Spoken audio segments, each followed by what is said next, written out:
Hello, lovely people. It's Wednesday, January 17th. Thank you for all the Your Word Wednesday submissions. Stay tuned to see if your word helped us write today's show. I'm Coy Wire. This is CNN 10. Today's headline is from Iowa, where former President Donald Trump celebrated a landslide win in the state's caucuses, the first Republican presidential nominating contest of the election year. CNN's Julia Benbrook explains why these results indicate Donald Trump is in a strong position to be the Republican nominee for president once again in 2024. So we're going to put America first. We're going to make America great again. Again, Iowa, we love you. The results from the Iowa caucuses weren't surprising, as former President Donald Trump held a commanding lead in the polls coming into Monday night. Trump made it clear to his supporters that he didn't just want to win, he wanted to win big, urging Iowans to show up for him no matter the weather. You can't sit home. If you're sick as a dog, you say, darling, I gotta make it. Even if you vote and then pass away, it's worth it, remember? Meanwhile, Florida Governor Ron DeSantis and former UN Ambassador Nikki Haley battled it out in the race for second place. DeSantis went all in on Iowa, visiting all 99 counties and receiving a rare endorsement from the state's governor. DeSantis, who grabbed the second place finish, is promising his voters he will continue to fight. In spite of all of that they threw at us, everyone against us, we've got our ticket punched out of Iowa. Haley, finishing in third in the Hawkeye state, has been on an upward trajectory in New Hampshire, where voters head to the polls next week. I love you, Iowa, but we're on to New Hampshire. Now let's take a step back to get a better sense of where we are in this process of finding the next U.S. president. Iowa has been the first state to vote for a presidential nominee since the 1970s. And despite the focus on the Republican side this week, Democrats are also participating in nominating their party's next presidential candidate. Their votes are being mailed in, though, and we won't have the results until March to comply with changes to the party's process. The Democratic Party chooses to give several other states a chance to announce their outcomes before Iowa's. The next step in this nominating process is the New Hampshire primary, where candidates will try to gain more momentum. These primaries and caucuses all lead up to this summer's Republican and Democratic conventions, where parties finalize their nominee for the general election, which takes place November 5th. That is when voters will finally choose the next American president. Let's take another look at the candidates. After the Iowa caucuses, only 3 contenders remain for the Republican nomination. Former President Donald Trump, the clear frontrunner, U.S. military veteran and current governor of Florida, Ron DeSantis, and Nikki Haley, a former UN ambassador and governor of South Carolina. As for the Democrats, it's current President Joe Biden, self-help author Marianne Williamson, and businessman and current Minnesota Congressman Dean Phillips.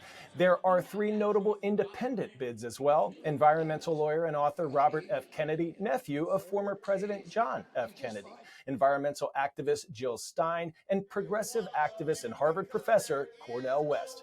Long way to go in this election process, and we will be keeping you up to date on all the action right here on CNN 10.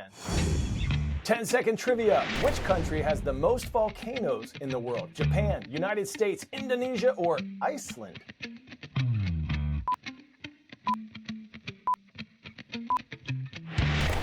According to the Smithsonian Institute, the U.S. leads the world with more than 160 volcanoes, though less than 30 have erupted in the last 20 years.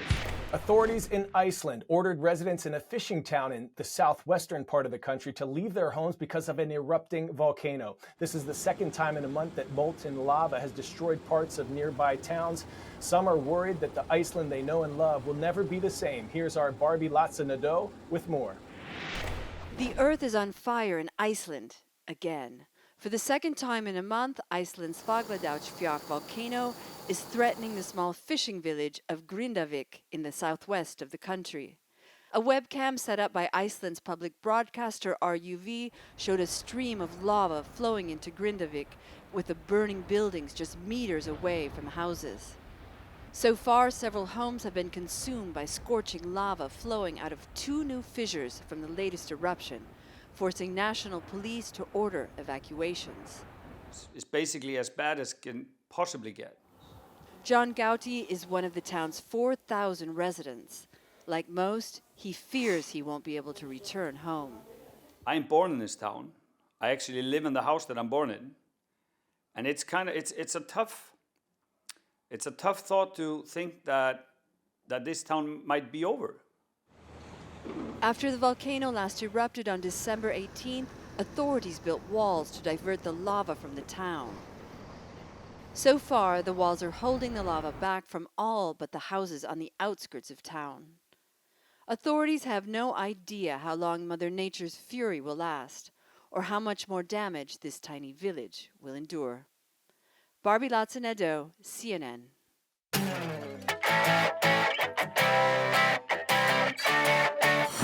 Today's story getting a 10 out of 10. You and your goals. Whether you set a New Year's resolution that you're grinding on or one that's gone a bit askew, or maybe you're honing in on a plan to achieve something right now, Katie Milkman, author of How to Change, gives us a few science-based tips to help us out so we can all be successful and conjubilant. Whether you're hoping to get in shape or learn a new skill or save more for retirement or just get to bed on time, science has proven that there are tools that can really help you immensely as you pursue those goals. There are some moments that are much more motivating than others for starting something new. And of course, the most famous of those is New Year's. Some other dates include the start of a new week. So every Monday is a little miniature fresh start. The beginning of spring, the celebration of a birthday is a fresh start. All of those fresh start moments give us this optimism about what we are capable of. So most of us will choose a goal that's very abstract and long-term, like I want to get in shape, or I want to meditate more regularly. The next thing you need to do is actually break that down and figure out what's the bite-sized piece you can do this week. And when and where are you going to be able to execute on that? So say I decide that my goal is going to be to learn Spanish, and I'm going to try to learn it on Duolingo. Well, now I need to think about when am I going to practice and how many hours do I want to practice a week? Research shows that when we think about how much time we're going to commit each week to a goal instead of thinking about how much time we're going to commit over the course of a year, we're roughly 10% more likely to actually make progress each week. Research shows that if we don't find it fun to pursue our goals, we won't persist. We should look for a way to make it enjoyable, maybe by pairing it with something else that we love, or even just pursuing it differently, going to a Zumba class instead of getting on a punishing workout machine. And it's important if the people around you also believe in you and boost your confidence rather than putting you down. That makes goal pursuit more fun. When you want to quit something, though, it's really different. In this case, you actually want to make it more costly to engage in whatever behavior it is that's bad for you. And so there's a tool that is very counterintuitive called a commitment device that you can use, which means basically putting money on the line or forfeiting something else you value if you fail to achieve your goal. There are websites like stick.com and bminder.com. They allow you to put money on the line. And if you fail, you're going to owe money to a charitable organization of your choice. Now you've increased the price of your vice enough that you may actually make the decision that's in your long-term best interest at a higher rate. And in fact, science shows this is very effective. All right, superstars, in case you missed all the celebrations, hashtag Your Word Wednesday today was conjubilant, an adjective which means shouting together with joy. Thanks to Mrs. Wilkinson at Midland Middle School in Sparlin, Illinois. We see you, Tess. Well done. Thanks to all of you for some outstanding submissions and for helping to boost our vocab today. Now it is shout out time. This shout out goes to the state of the caucuses this week. Lewis Central High School in Council Bluffs, Iowa. Go Titans, rise up. And this shout out goes to Heber Springs High School in the city of Heber Springs, Arkansas. Keep on roaring, Panthers. Thanks to all of you for subscribing and commenting on our YouTube channel. We'll see you tomorrow, lovely people. I'm Coy Wire, and we are CNN